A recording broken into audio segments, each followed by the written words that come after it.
Buenas noches. Venimos hablando de preparar el corazón para el Señor. Y una forma de prepararlo es desechando la incredulidad.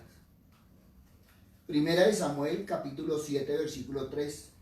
Habló Samuel a toda la casa de Israel diciendo: si de todo vuestro corazón os volvieseis a Dios, quitad los dioses ajenos y hasta los de entre vosotros, y preparad vuestro corazón a Dios, y solo a Él servid, y os librará de la mano de los filisteos. Ahora que se abrieron los templos, el día que como cristianos nos reunimos en nuestras iglesias, y con toda seguridad hemos preparado muchas cosas. En casa preparamos nuestra ropa, preparamos nuestra Biblia, nos preparamos para lucir bien en la casa de Dios, en la iglesia. Como pastores, como servidores, preparamos el sonido, la limpieza del templo, la desinfección, el protocolo, las sillas, los lugares donde saldremos a evangelizar. Miren, en este tiempo preparamos nuestro templo, nuestra casa, pero también ya estamos pensando en qué vamos a hacer en 8 días, en 15 días, qué vamos a hacer durante este tiempo. ¿Qué vamos a hacer ese día? ¿Cómo vamos a vestir? ¿Con quién vamos a estar? Pero hemos preparado nuestro corazón.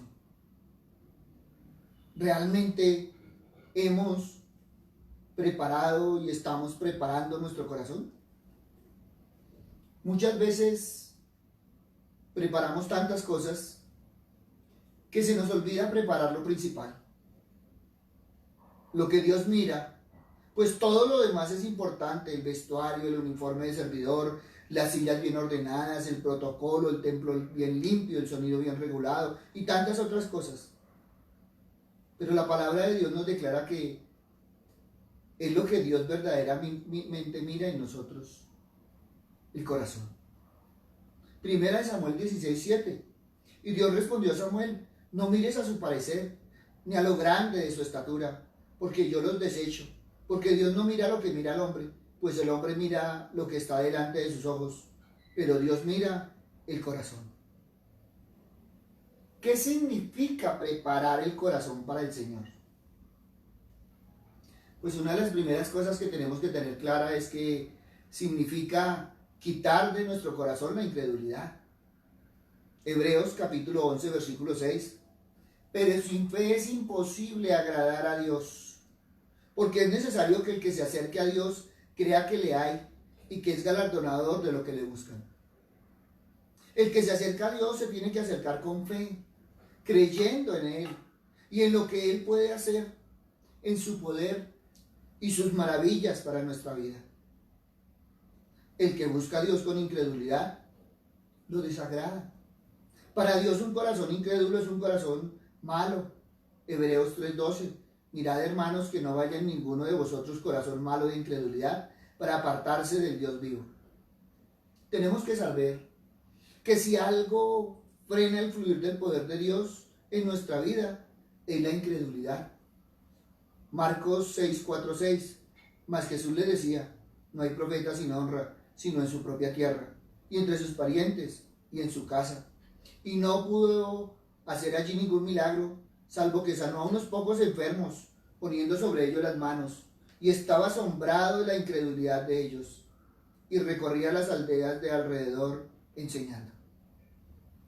Es que la incredulidad significa no solo la negación abierta de Dios, sino también la actitud de quien no da crédito a su palabra, a sus enviados, a su obra. La incredulidad se trata de hombres y mujeres que no confían en Dios, hombres y mujeres que dudan de la palabra de Dios, hombres y mujeres que a pesar de lo que escuchan, no ponen la fe en Dios. Y por eso buscan apoyo, inútil apoyo en los ídolos, en adivinos, en falsos profetas, en las criaturas, en alianzas humanas y en tantas cosas. Y podemos confirmar que la incredulidad de Israel alcanza su punto culminante al rechazar al Señor Jesús. Pero no solo Israel es incrédulo e infiel. La incredulidad no se manifiesta en los cristianos en no creer en Dios, pues nosotros hemos creído, conocemos que Él es nuestro Dios, declaramos que Jesús es nuestro Salvador, sino que se manifiesta cuando no oramos. Es no creer que Él nos responde. No leemos su palabra, es no creer que Él nos habla. No le adoramos, es no creer que Él nos escucha. No nos arrepentimos, es no creer que Él nos ve. La incredulidad es algo grave y desagradable para Dios, pues significa tener la idea que nuestro Dios es semejante a los ídolos que no oyen, no ven y no hablan. Pero no es así. Él está vivo. En Marcos capítulo 9, 14 al 24, leemos la historia de un hombre que tenía un hijo poseído por un espíritu. El hombre llevó a su hijo con los discípulos de Jesús para que echaran fuera al espíritu, pero no pudieron. Cuando Jesús vino y los discípulos le contaron acerca de esto y de cómo no pudieron, Jesús pidió traer al niño. Después el hombre le pidió a Jesús expulsar al espíritu si es que puede. Jesús respondió: si puedes creer, al que cree todo le es posible. El hombre clamó: creo, ayuda mi incredulidad. El hombre llevó a Jesús, a su hijo, porque había escuchado que él lo podía sanar. Si no hubiera creído, se hubiera quedado en casa. Haber llevado a su hijo fue una declaración de fe, porque dijo entonces: ayuda a mi incredulidad. No necesitamos ir muy lejos para encontrar la respuesta. Millones de personas alrededor del mundo leen la Biblia, van a las iglesias a escuchar la palabra de Dios, y estos pueden ser actos considerados como declaraciones de fe en lo que leemos y escuchamos. Pero ¿qué pasa cuando se trata de fe para nuestra propia vida? ¿En realidad tenemos fe en que la palabra de Dios se puede cumplir en nuestras vidas? Primera de Tesalonicenses 5:18. Cuando escuchamos el versículo: dad gracias en todo. Qué bueno, ¿en realidad damos gracias en todo? ¿O solamente damos gracias por las cosas buenas? Es bastante fácil dar gracias por las cosas buenas, pero debemos dar gracia en todo. Otro ejemplo es cuando escuchamos que no nos debemos enojar o amargarnos. ¿Creemos en verdad que podemos hacerlo? Aprendemos a controlarnos a nosotros mismos y no dejar que el enojo guíe nuestras palabras y acciones. ¿Es bueno? No dejar que se manifieste la amargura cuando hablamos con alguien también es bueno. Pero creemos en verdad que por la gracia de Dios podemos no enojarnos o estar amargados en primera instancia. Efesios 4:31. Quítese de vosotros toda amargura, enojo, ira, gritería y maledicencia y toda malicia. Cuando tú y yo nos enfrentamos a nuestra propia naturaleza, a esa naturaleza pecaminosa, y vemos qué profunda es su caída y cuán fácil es para nosotros no alcanzar lo que anhelamos, podemos clamar en nuestros corazones: querido Dios, yo sé que tú existes y que tu palabra es verdadera, pero ayúdame a creer que es posible para mí vivir conforme a ella. Todas las cosas buenas vienen de Dios, y las malas, y los problemas, y el pecado es de nuestras actitudes. Cuando recibimos fe de que en verdad podemos dejar de pecar y vivir conforme a la palabra de Dios, y realmente no amargarse, no enojarse, podemos tener una vida verdaderamente buena, tal como Dios quiere que tengamos. Primera de Juan, capítulo 3, versículos 6 al 9. Todo aquel que permanece en él no peca. Todo aquel que peca no le ha visto. ni le ha conocido. Hijitos, nadie os engañe. El que hace justicia es justo, como él es justo. El que practica el pecado es del diablo, porque el diablo peca desde el principio. Para esto apareció el Hijo de Dios, para deshacer las obras del diablo. Todo aquel que es nacido de Dios no practica el pecado, porque la simiente de Dios permanece en él y no puede pecar, porque es nacido de Dios. Pero Cristo es visto por algunos solo como el obrador de milagros, lo que hace que su nombre muchas veces sea blasfemado por aquellos. Muchos buscan espectáculo. Mateo 13 nos muestra que los galileos le recibieron, pero solo por los milagros que hacía, sin creer en él como el Salvador. Y es por ello que el Señor cita un refrán que por nosotros es muy conocido: nadie es profeta en su propia tierra, porque todos los que le vieron nacer y crecer no podían dejar de ver el Cristo al hijo del carpintero. De manera que no habrá honra de ese pueblo para el Hijo de Dios, y se conformarán con ver todas las cosas que había hecho. Pero fue allí, fue en esa tierra de incrédulos, donde el Señor llamó a la mayoría de sus discípulos y le siguieron. Miren, esta incredulidad de los nuestros no quiere decir que no vamos a hacer testimonio de Cristo allí en nuestra casa. Allí donde saben casi todas las cosas de nuestra vida pasada. Es precisamente el lugar donde el Señor nos manda que iniciemos la gran comisión. Mucha gente ha pensado en ir a conquistar otros países, otras ciudades, pero la gran comisión debe empezar en casa.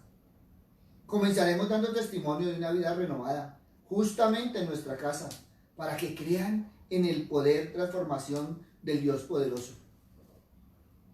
Juan capítulo 4, versículo 46-47. Vino pues Jesús otra vez a Caná de Galilea, donde había convertido el agua en vino, y había en Cafarnaúm un oficial del rey cuyo hijo estaba enfermo. Cuando oyó que Jesús había llegado de Judá de Galilea, vino a él y le rogó que descendiese y sanase a su hijo que estaba a punto de morir. Encontramos aquí un hombre de la nobleza. Ruega, suplica al Señor para que obre un milagro en su hijo que está al borde de la muerte.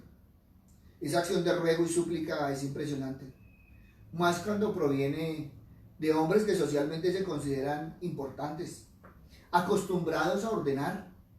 Y es una acción a considerar porque el ruego y la súplica siempre han de estar asociados a un yo que muere, que rinde el orgullo y la soberbia para clamar por ayuda, por un favor, aun cuando no hemos aprendido a pedir.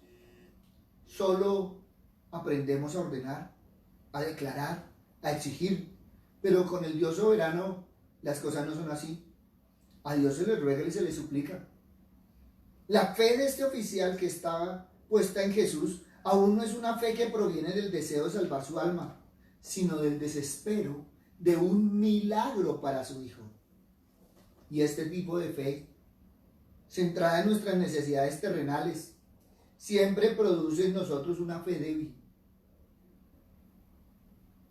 Porque este hombre esperaba que Jesús estuviera físicamente presente para creer que obraría.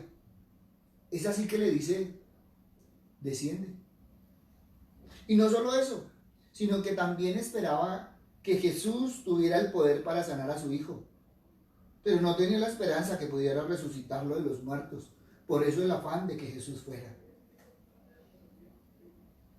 De modo que lo impulsaba era la necesidad física y emocional, la sanidad de su hijo, y no la salvación de una muerte eterna. Tanto de él como de su hijo, porque clamaba solamente una salvación temporal. Justamente así sucede con el corazón del incrédulo, del que dice creer en Jesucristo, pero solo para una salvación terrenal, temporal, olvidando la verdadera necesidad del hombre: ser reconciliado con Dios, volver a la comunión con el Padre y ser rescatado de la ira venidera. Juan capítulo 4, versículo 48. Entonces Jesús le dijo: si no viereis señales y prodigios, ¿no creeréis? ¿Cuántas veces nos encontramos rogando a Dios por un milagro, pero se nos olvida la esencia del verdadero clamor? Es decir, cuando rogamos a Dios por un milagro, no es para creer que Él es omnipotente, sino que rogamos porque ya sabemos que Él es Dios todopoderoso. Por eso el Señor confronta a este oficial diciendo: ustedes solo creen en Dios si ven señales y milagros. Como que si las señales nos darán a conocer el poder de Dios. No, no hacen falta las señales para creer en Él. Es Dios creador, es el dueño de todo cuanto existe. Está una gran verdad que ya la misma creación nos lo confirma. De manera que las señales no van delante de la fe, sino detrás de los que creen. Juan capítulo 4, versículo 50. Jesús le dijo: ve, tu hijo vive. Y el hombre creyó la palabra de Jesús, esa palabra que Jesús le dijo, y se fue. Este es el nivel de fe que se nos demanda, el creer en su palabra. Eso es fe. La fe viene por el oír, y el oír por la palabra de Dios. La acción de este hombre es un maravilloso testimonio de fe para todos los fascinosos que esperan ver caer fuego del cielo para creer.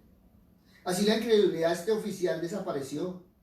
Se fue la completa desesperanza que le anidaba en su corazón y fue sustituida por la completa esperanza. Y es como que él hubiese dicho: ya no es necesario que desciendas, porque tu palabra es suficiente. Es una palabra omnipotente. La fe triunfante en Cristo tiene excelentes resultados. El creer viene acompañado de un gozo inefable. Primera de Pedro 1:8. A quien amáis sin haberle visto, en quien creyendo, aunque ahora no lo veáis, os alegráis con gozo inefable y glorioso. No es necesario ver cara a cara a Dios, ni haber vivido en los tiempos del Señor Jesucristo para creer en Él, para creer que Él es el Hijo de Dios, nuestro Salvador y Señor, sino que nos basta con contemplar la creación para creer en su poder, y nos es suficiente todo cuanto Dios nos ha revelado de sí mismo por medio de las Escrituras. Y creyendo de esa manera, nuestro corazón se llena de ese gozo inefable, indescriptible, que no se puede expresar en palabras, que es glorioso, que es maravilloso, porque podemos creer y amar a Dios más allá de las circunstancias y de lo que nuestros ojos materiales ven, y creer firmemente que lo que Dios dice que es, así será. Su palabra se cumplirá aún contra todo pronóstico humano. Primera de Pedro 1:6, en lo cual vosotros os alegráis, aunque ahora por un poco de tiempo, si es necesario, tengáis que ser afligidos en diversas pruebas. Es necesario que los hijos de Dios caminemos por fe. Pero esto no significa que primero hemos de ver para después creer, sino creer y después ver. Segunda de Corintios 5:7, porque por fe andamos, no por vista. Hoy en día, si no se ven milagros, no se cree. Solo se percibió por los sentidos. El ojo humano nos parece fidedigno, pero no debemos olvidar que la señal ya fue dada. ¿Cuál señal? La vida, ese nacimiento, el que estamos próximos a celebrar, pero también la muerte y resurrección. Todo esto se cumplió en Cristo Jesús. Por eso, la búsqueda de señales lleva a muchos a despreciar la palabra de Dios, la palabra predicada, para dar paso al sensacionalismo. La incredulidad es una fuente de temor, es esa fuente de angustia para todo aquel que cree en Cristo, pero que aún no ha creído plenamente en su palabra. Así que aprendamos a confiar en la plenitud de la palabra de Dios. No la menospreciemos. No busquemos señales y prodigios para creer. Para todos, llegar a una fe para la propia vida, de que la palabra de Dios y su voluntad se pueden cumplir en cada uno de nosotros. Es un gran paso más allá de la fe de un niño que cree en lo que escucha. Este clamor de ayuda Y este clamor, esa oración de ayuda a mi incredulidad, no solamente ocurre una vez en la vida, todos los días ocurre cuando encontramos el pecado en nuestra naturaleza humana que nos impide poner en orden nuestras vidas con la palabra de Dios y su voluntad. ¿Tienes fe en la palabra de Dios? ¿Tienes fe que se pueda cumplir en tu propia vida? ¿Crees que se puede envolver tu vida las gloriosas palabras que lees? ¿Crees que hoy puedes caminar en la palabra de Dios? Es tiempo de que empecemos a desechar la incredulidad. Es tiempo de que empecemos a confiar en la palabra de Dios. Creemos en Dios, creámosle a Él. Creemos en Cristo, Él es nuestro Salvador. Creamos en la palabra. Creamos en esa transformación que puede hacer el Espíritu Santo en nuestros corazones. Creamos que el Señor nos puede dar un nuevo corazón para que en este tiempo sea un tiempo diferente. Para que cada uno veamos este tiempo diferente. Para que realmente ese tiempo en familia sea un tiempo de amor, sea un tiempo de paz, sea un tiempo de gozo inefable, como dice la palabra. Qué hermoso que podamos disfrutar cada día de la presencia del Señor. Pero no olvides que sin fe es imposible agradar a Dios. Por eso desechemos la incredulidad de nuestro corazón y empecemos a caminar por fe. Padre misericordioso, hoy te damos gracias, Padre bueno, porque sabemos, Padre misericordioso, que tu palabra se ha cumplido en nuestras vidas. Que tú nos has traído durante todo este tiempo, nos has cuidado nuestras familias. Papito Dios, que de pronto hay muchas cosas que no hemos entendido, Padre misericordioso, pero que sabemos que tú tienes el control de todo. Padre amado, por eso hoy te pedimos, Señor, que enciendas esa luz en nuestro corazón, Padre misericordioso, que después de esos destellos de corazón venga esa fe firme, inmovible, para caminar en ti, Padre amado. Papito Dios, hoy te pido, Señor, que bendigas a todos y cada uno de los que están viendo, pero también de los que van a ver, Padre misericordioso, porque todos necesitamos andar en esa fe firme, Padre Santo. Pero también, Padre misericordioso, que podamos decir como dijo este hombre: creo, pero ayuda en mi credulidad. Porque todos en nuestra naturaleza sentimos miedo, todos en nuestra naturaleza hay momentos que dudamos, todos en nuestra naturaleza hay momentos que no vemos salida, hay momentos que parece que esa noche no fuera a amanecer y todo lo vemos oscuro, que esa tormenta fuera eterna. Pero sabemos, Señor, que siempre tienes la respuesta, que siempre nos das esa luz, ese amanecer, esa claridad, Padre amado, que el aguacero siempre escampa, que nunca es eterno. Por eso, Padre misericordioso, te damos gracias, Señor Padre amado. Nos ponemos en tus manos, Padre misericordioso, para que este tiempo sea un tiempo diferente. Padre bueno, queremos que este tiempo, Padre misericordioso, podamos realmente caminar en tu palabra. Gracias, Padre amado. En el nombre de Cristo Jesús, para gloria y alabanza tuya. Amén y amén.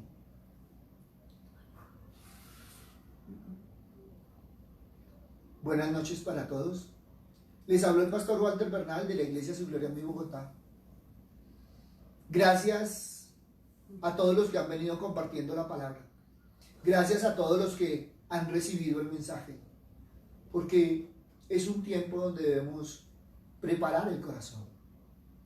Algunos me preguntaban que ¿por qué el tema de preparar el corazón?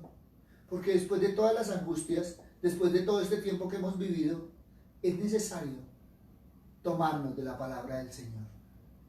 Es necesario tener un corazón diferente para estas celebraciones. ¿Que van a ser unas celebraciones diferentes? Sí, va a ser una celebración en familia. Por eso sigamos preparando nuestro corazón. Buenas noches, el Señor nos continúe bendiciendo.